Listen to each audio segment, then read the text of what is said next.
យើងជាយុវវ័យនៅក្នុងសេចក្តីសង្ឃឹមដោយបបផាបព្រឹមស្រស់ញញឹមបងអួតវេហាត្រូវចេះស្រឡាញ់គ្នាមិត្តភាពត្រូវថែរក្សាប្រៀបបាននឹងគង្គាបរិសុទ្ធថ្លាស្រស់សោភាភាពជោគជ័យជីវិតស្ថិតនៅក្នុងចិត្តយើងហើយសូមអ្នកគុំខុនតើយកុំមិនដោយទៅតាមវាសនាចេះប្រឈមការពិតការគំនិតដោះស្រាយបញ្ហាហើយអធ្យាស្រ័យគ្នានោះទើបល្អប្រទេសយើងមានប្រាសាទដែលវិហារសែនសោភាខ្មែរយើងសាមគ្គីគ្នាការពារចិត្តទឹកដីយើងមានប្រាសាទអង្គរដ៏ល្បីសពតាមក្រៃ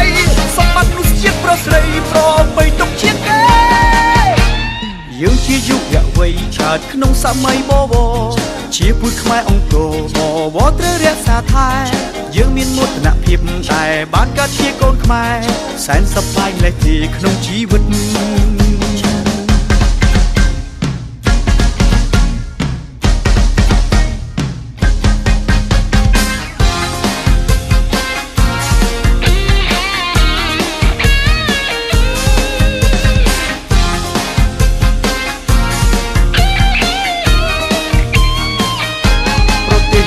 ប្រាសាទដែលវិហារសែនសោភា